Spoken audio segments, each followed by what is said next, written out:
प्यारे बच्चों, my name is सूरज साहनी और मैं एक बार फिर आप सभी लोगों का एकलव्य एकेडमी के ऑनलाइन क्लासेस में स्वागत करता हूं। जैसा कि मेरे प्यारे बच्चों आप सभी लोग जानते हैं कि हम लोग क्लास 10th का 2023 के बोर्ड पेपर के लिए मोस्ट इम्पोर्टेंट सवालों को कर रहे हैं। तो आज उन्हीं का एक पार्ट में इंग्लिश का उठा कर लेकर आया हूँ। जो नई शिक्षा नीति के 2020 के अनुरूप हम लोगों का सिलेबस क्या हो गया बच्चों, चेंज हो गया। आप लोग ये जानना बहुत जरूरी है कि जो हमारा इंग्लिश है, इंग्लिश का जो सब्जेक्ट है, वो सरकार ने नई शिक्षा नीति के नियम के अनुसार 2020 में उसको क्या कर दिया था, बदल दिया। यानी कि जो अब क्वेश्चंस है वो कुछ दूसरे टाइप से आ रहे हैं बोर्ड में और ये बच्चों को बहुत ज्यादा दिक्कत दे रहा है, बहुत ज्यादा दिक्कत दे रहा है। तो इसी में हम आपको बता रहे हैं कि कैसे क्वेश्चंस पूछे जा रहे हैं 2023 के बोर्ड के पेपर में इंग्लिश से। तो मेरे प्यारे बच्चों, सबसे पहला है सेक्शन ए आएगा, फिर आपको सेक्शन बी मिलेगा।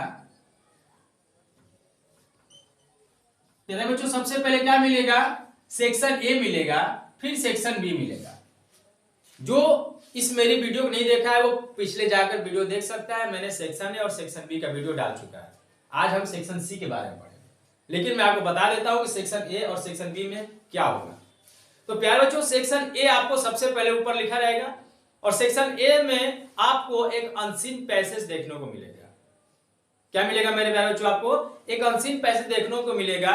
और अनसीन पैसेज क्या होता है, तो बिना पढ़ा हुआ एक पैसेज होता है। अनसीन, बिना देखा हुआ, बिना पढ़ा हुआ एक पैसेज होता है जो आपको एग्जामिनर पेपर में देता है। तो उसमें रहता क्या है, कुछ नहीं, आपको एक अनसीन पैसेज मिलेगा और नीचे 2-3 क्वेश्चन आंसर रहेंगे। 2-3 क्या रहेंगे बच्चों, क्वेश्चंस रहेंगे और उसी क्वेश्चंस का आंसर हमको उस पैसेज से ही ढूंढ कर लिखना होता है। बात समझ में आएगी सेक्शन ए से क्या होता है। अब बात करते हैं मेरे प्यारे बच्चों सेक्शन बी की। तो सेक्शन बी में 2 क्वेश्चन पूछे जाते हैं। पहला आपको कहेगा लेटर या तो एप्लीकेशन लिखिए। पहला क्या रहता है प्यारे बच्चों, लेटर या तो एप्लीकेशन लिखना रहता है। और जो इसमें दूसरा क्वेश्चन होता है उसमें डिस्क्रिप्टिव पैराग्राफ या आर्टिकल या रिपोर्ट राइटिंग लिखना होता है। ये आपका सेक्शन ए और सेक्शन बी से ये 3 क्वेश्चन आते हैं। जो सेक्शन सी होता है मेरे प्यारे बच्चों, जैसे कि आप यहाँ पर देख पा रहे होंगे, मैंने सेक्शन सी यहाँ पर लिखा है। आज का हमारा टॉपिक सेक्शन सी है। आज का हमारा टॉपिक क्या है प्यारे बच्चों, सेक्शन सी है, जो कि ग्रामर एंड ट्रांसलेशन से आता है। जो किससे रिलेटिव है, ग्रामर और ट्रांसलेशन से। ये पूरा हमारा 11 नंबर कंप्लीट करता है। ये कितना नंबर कंप्लीट करता है मेरे प्यारे बच्चों, 11 नंबर कंप्लीट करता है। पूरी डिटेल में आपको हम बताएंगे इसके बारे में। आप लोग जैसा कि यहाँ पर देखिए मैंने लिखा भी है कि नई शिक्षा नीति 2020 के अनुरूप, यानी कि हमारा सिलेबस क्या हो गया, चेंज हो गया। तो हमको जानना ये जरूरी है।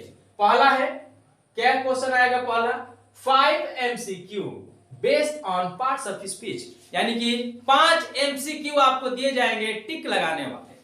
क्या क्वेश्चन आएंगे बच्चों, 5 MCQ रहेंगे जो कि based on part of speech से रहेगा, टेंसेस से रहेगा, आर्टिकल से रहेगा, रीऑर्डरिंग सेंटेंस रहेगा और स्पेलिंग आएगा। सबसे पहले 5 ऑफ MCQ किस पर आधारित रहेगा प्यारे बच्चों, based on parts of speech. अब पार्ट्स ऑफ स्पीच में, पार्ट्स ऑफ स्पीच में के अंतर्गत क्या क्या आता है, नाउन आता है, प्रोनाउन आता है, वर्ब आता है, एडवर्ब आता है, एडजेक्टिव आता है, प्रीपोजिशन, कंजंक्शन, इंटरजेक्शन। यानी कि आप इन सभी चीजों को पढ़ेंगे तो आपको 1 नंबर मिलेगा। उसके बाद आर्टिकल, आर्टिकल में क्या क्या बच्चों आता है, तो ए एंड द आता है। यानी कि जो ये हमारा आर्टिकल है इसमें क्या पढ़ेंगे, ए के बारे में पढ़ेंगे, एंड के बारे में पढ़ेंगे और द के बारे में पढ़ेंगे। टेंसेज क्या है, जैसे आप जानते हैं प्रेजेंट, पास्ट और फ्यूचर होता है 3 प्रकार के। उसके बाद है रीऑर्डरिंग सेंटेंस, मतलब सेंटेंस को क्या करना रहता है, रीऑर्डर करना है। फिर स्पेलिंग, यानी कि स्पेलिंग दी जाएगी, गलत आपको सही करके लिखना है। तो ये आपको 5 MCQ रहेंगे।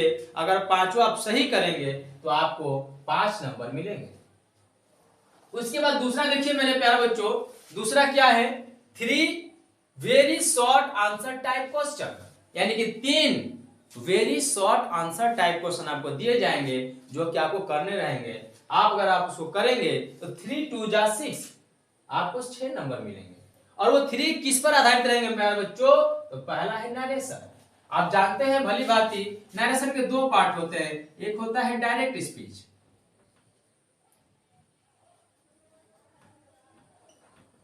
और दूसरा होता है इनडायरेक्ट स्पीच।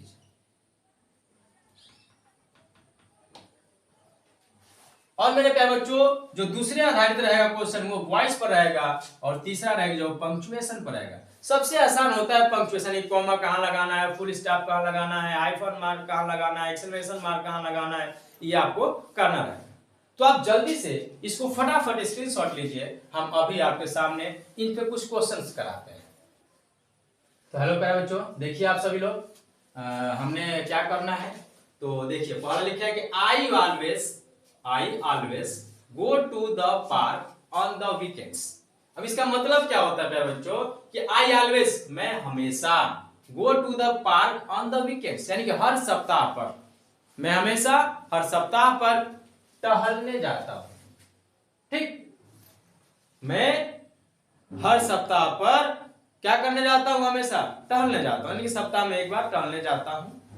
तो आप देखिए यहां पे अंडरलाइन कहां पर है, पार्क पे है बच्चों। पार्क पर क्या है, अंडरलाइन है। अब पार्क जो अंडरलाइन है उसी के बारे में यह पूछ रहा है कि आप बताइए कि क्या नाउन है, कि प्रोनाउन है, कि वर्ब है, कि एडजेक्टिव है। क्या पूछ रहा है कि जो ये अंडरलाइन है पार्क वो क्या है, नाउन है, प्रोनाउन है, वर्ब है, कि एडजेक्टिव है। तो आप देखिए ये पार्क है प्यारे बच्चों, क्या पार्क, क्या आप समझिए ध्यान से।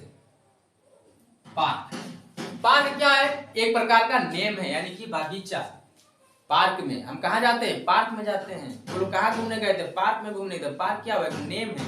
और हम जानते हैं कि जो भी नेम होता है उसी को नाउन कहते हैं, यानी कि दुनिया में वो सभी चीजें जिसको नाम से जानी जाती हैं उनको क्या कहते हैं, तो नाउन कहते हैं। क्या कहते हैं प्यारे बच्चों, नाउन कहते हैं। तो हमारे ये क्या हो जाएगा, नाउन। नाउन कहाँ है, नाउन यहाँ पे टिक लगा देंगे, नाउन। बात समझ में आई, नाउन किसे कहते हैं, तो दुनिया में वो सभी चीजें जिसको नाम से जाना जाता है वो सभी क्या है, नाउन है। हालांकि नाउन के पार्ट अलग अलग है, नाउन को 5 प्रकार के भागों में बांटा गया है, तो वो हमको यहाँ पर नहीं पढ़ना है। हमको सिर्फ ये जानना है कि नाउन है तो नाउन पर टिक लगा दे। बात समझ में आई। दूसरा क्वेश्चन पे गौर फरमाइए, she has dash to the party, यानी कभी किससे रिलेटिव है, she has dash to the party. अब यहाँ पे गोन भरना है कि गो भरना है, कि वेंट भरना है, गोइंग भरना है। गोन, गो, वेंट या गोइंग, इन चारों से कौन सा ऑप्शन आएगा। तो मेरे प्यारे बच्चों देखिए, सी है subject, has a helping verb, तो हैज और हैव के बाद हमेशा वर्ब की थर्ड फॉर्म आती है। ये आप अपने दिमाग में नोट कर लीजिए कि हैज और हैव के बाद हमेशा वर्ब की कौन सी फॉर्म आती है मेरे प्यारे बच्चों, वर्ब की थर्ड फॉर्म आती है। यानी कि यहाँ पर क्या होगा, गोन होगा। क्या होगा, गोन। इस पे क्या टिक लगा दे हम लोग, गोन। इसमें फील हो जाएगा gone, she has gone to the party. तीसरा देखिए आप, I want to buy laptop computer next week. I want to buy मतलब मैं खरीदना चाहता हूं, क्या, लैपटॉप कंप्यूटर नेक्स्ट वीक, अगले सप्ताह। तो अब इसमें आर्टिकल से रिलेटेड क्वेश्चन दिया है। देखिए पहला क्या दिया था, बेस्ड ऑन, क्या based on parts of speech. दूसरा क्या था, टेंसेस। और तीसरा किस रिलेटिव है, आर्टिकल से रिलेटिव है। तो आर्टिकल देखिए यहां पर क्या भर सकते हैं, लैपटॉप। पहला वर्ड क्या है बताइए, हाँ पहला वर्ड जो है कॉन्सोनेंट्स है, इसलिए हम यहां पर क्या फिल कर देंगे मेरे प्यारे बच्चों, ए फिल कर देंगे। तो आपको इस प्रकार से 5 क्वेश्चन पूछे जाएंगे। कितने क्वेश्चन, 5 क्वेश्चन। तो हमने 1, 2 और 3 बता दिया है, इसको जल्दी से नोट कीजिए। हम चौथा और 5वां को बताते हैं। क्वेश्चन नंबर देखते हैं प्यारे बच्चों, जो कि क्वेश्चन नंबर 4 है। 3 बताया मैंने, अब क्वेश्चन नंबर 4 देखते हैं। तो प्यारे बच्चों जो क्वेश्चन नंबर 4 है वो रीऑर्डरिंग ऑफ सेंटेंसेस से पूछता है। किससे पूछता है मेरे प्यारे बच्चों, रीऑर्डरिंग ऑफ सेंटेंसेस से। यानी कि सेंटेंस आपको दिया जाएगा जिसका ऑर्डर सही नहीं होगा, उसका आपको ऑर्डर सही करना होगा। तो सबसे पहले हम इसमें ये बात समझते हैं कि आखिर जो सेंटेंस होता क्या है, कहते किसे हैं। तो हमको बचपन में पढ़ाया जाता था कि शब्दों के समूह को क्या कहते हैं, वाक्य कहते हैं। शब्दों के सार्थक समूह को वाक्य कहते हैं। तो देखिए बच्चों, ना कहना ये सही है और ना कहना गलत है, क्योंकि ये सेंटेंस का फुल डेफिनेशन नहीं है। सेंटेंस का पूरा डेफिनेशन क्या होता है, तो आज आप जान जाइए कि सेंटेंस का पूरा डेफिनेशन क्या होता है। वाक्य उसे कहते हैं जो शब्दों का सार्थक समूह के साथ साथ उसका क्रम भी सही हो। वाक्य किसे कहते हैं बच्चों? जिन शब्दों का क्या सही हो, सार्थक समूह भी हो और क्रम भी सही हो, उसे ही हम लोग वाक्य कहते हैं। यानी कि कैसा क्रम होता है, तो आप क्रम देखिए। उस क्रम में सेंटेंस को सबसे पहले सब्जेक्ट को लिखते हैं। सबसे पहले किसको लिखते हैं बच्चों? सब्जेक्ट को। यानी कि सब्जेक्ट कौन होता है? कर्ता, कार्य को करने वाला। जैसे राम खेल रहा है, तो खेलने का काम कौन कर रहा है? राम कर रहा है। तो राम यहाँ पर क्या होगा प्यारे बच्चों? सब्जेक्ट होगा। अगर यहाँ पर सब्जेक्ट है तो जैसा सब्जेक्ट होता है वैसा ही हेल्पिंग वर्ब आता है। अगर सिंगुलर सब्जेक्ट है तो सिंगुलर हेल्पिंग वर्ब आती है, प्लूरल सब्जेक्ट है तो प्लूरल हेल्पिंग वर्ब आती है। यानी कि इसी के सहायक के लिए हेल्पिंग वर्ब लगाया जाता है। तीसरा हमारा होता है मेन वर्ब, यानी कि मुख्य क्रिया। मेन वर्ब किसे कहते हैं? जैसे में डूइंग और एक्शन वर्ड, यह हमारा मेन वर्ब होता है। डूइंग और एक्शन वर्ड हमारा क्या होता है प्यारे बच्चों? मेन वर्ब होते हैं। खेलना, आना, जाना, ये सब हमारा मेन वर्ब होता है।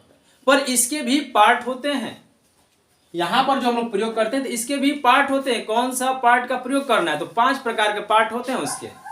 सबसे पहला प्यारे बच्चों वर्ब का फर्स्ट होता है, फिर वर्ब का सेकेंड होता है, वर्ब का थर्ड होता है, वर्ब का फोर्थ होता है और वर्ब का फिफ्थ होता है। इन पांचों को इसमें यूज करते हैं हम लोग। सेंटेंसेस के हिसाब से यूज करते हैं। कौन से किस प्रकार का टेंस है, किस प्रकार का सेंटेंस है, उसके हिसाब से हम लोग इनमें से यूज करते हैं। अगला हमारा क्या आता है बच्चों?